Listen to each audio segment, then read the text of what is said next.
Assalamualaikum warahmatullahi wabarakatuh. Kami dari kelompok 6, mata kuliah IPS kelas tinggi, PGSD, STKIP, PGRI Bangkalan akan memaparkan PPT kami dengan judul Metode Pembelajaran IPS di SD berdasarkan pendekatan personal. Sebelumnya, perkenalkan, nama saya Qurratul Uyun, NPM 035, dan rekan saya. Assalamualaikum warahmatullahi wabarakatuh. Saya Rani Rahayu, NPM 036.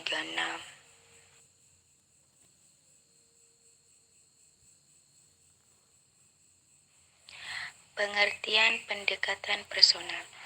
Pendekatan personal ini lebih menekankan pada proses yang membantu individu dalam membentuk dan mengorganisasikan kenyataan-kenyataan yang kompleks.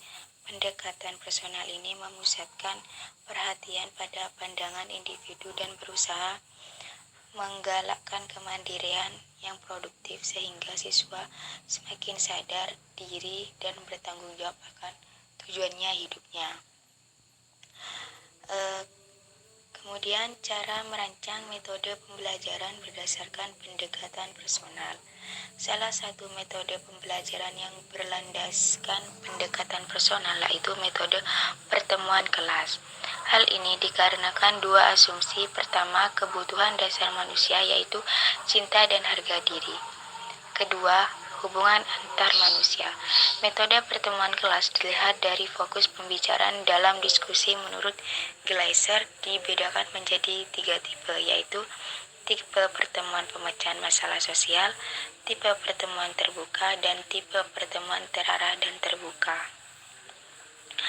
Langkah-langkah penerapan metode pertemuan kelas adalah sebagai berikut. 1. Menciptakan iklim yang mengundang keterlibatan tugas guru, yaitu mendorong siswa untuk terlibat aktif kegiatan pembelajaran. A. Menyajikan masalah untuk diskusi. B. Menyeleksi pendapat siswa tanpa merendahkan dan penilaian. Yang kedua, menyajikan masalah untuk diskusi. Tugas guru adalah sebagai berikut. A. Mengajukan masalah. B. Mengemukakan masalah. C. Mendeskripsikan masalah. D. Mengidentifikasikan konsekuensi. E. Mengidentifikasi norma sosial. Yang ketiga, mengembangkan pertimbangan nilai pribadi. Yang keempat, mengidentifikasi alternatif tindakan siswa, mengidentifikasi alternatif perilaku khusus dan siswa sepakat untuk menaatinya. Yang kelima, merumuskan kesepakatan, melakukan perumusan kemudian ditaati bersama. Yang keenam, perilaku tindak lanjut, mengukur efektivitas kesempatan dan perilaku baru. Kemudian, menerapkan metode pembelajaran IPS SD berdasarkan pendekatan modifikasi personal. Yang pertama, kompetensi dasar, yaitu kemampuan memahami perjuangan para tokoh dalam melawan penjajah dan tokoh-tokoh pergerakan nasional.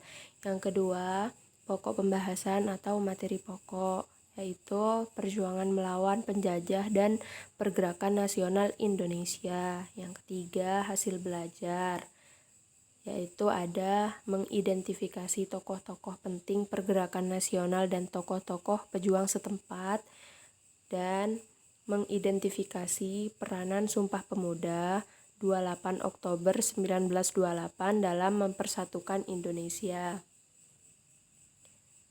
Yang keempat, indikator, ada membuat ringkasan riwayat hidup tokoh-tokoh penting pergerakan nasional, misalnya R.A. Kartini, Dewi Sartika, Ki Hajar Dewantoro. B. Membuat laporan tentang tokoh pejuang yang ada di provinsinya. C. Menceritakan peristiwa Sumpah Pemuda. D. Menceritakan peranan masing-masing tokoh dalam peristiwa Sumpah Pemuda 28 Oktober 1928. Menceritakan peranan Sumpah Pemuda 28 Oktober 1928 dalam mempersatukan Indonesia. Nah, setelah guru memahami hal ini, maka selanjutnya adalah yang pertama, menciptakan iklim yang mengandung keterlibatan, yaitu mendorong peserta didik berperan serta dan berbicara mengenai Sumpah Pemuda. Peserta didik diberi kebebasan untuk berpendapat. Yang kedua, menyajikan masalah untuk diskusi. Penyajian masalah dapat berasal dari guru. Tindakan-tindakan yang dapat dilakukan guru: A. Memberikan pembenaran perilaku peserta didik. B. Turut campur tangan jika peserta didik cenderung ke arah mencela dan mengkritik. C. Menugasi kelompok untuk menjelaskan Sumpah Pemuda. Yang ketiga, mengembangkan pertimbangan nilai pribadi, yaitu peserta didik mengidentifikasi nilai-nilai yang terkandung dalam peristiwa Sumpah Pemuda. Di antaranya ada A. Nilai kebersamaan untuk mencapai tujuan luhur. B. Nilai persatuan dan kesatuan bangsa. C. Nilai kebulatan tekad untuk mencapai kemerdekaan. D. Nilai menghargai pendapat dan karya orang lain. Yang keempat, mengidentifikasi alternatif tindakan. Nah, di sini peserta didik menilai dan menyeleksi nilai-nilai yang dapat dijadikan alternatif dalam memecahkan soal sehari-hari. Yang kelima, merumuskan kesepakatan. Peserta didik merumuskan dan menyepakati sikap dan perilaku serta menaatinya.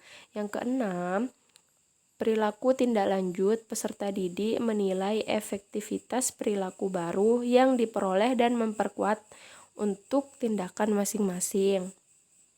Terima kasih. Sekian dari kami. Wassalamualaikum warahmatullahi wabarakatuh.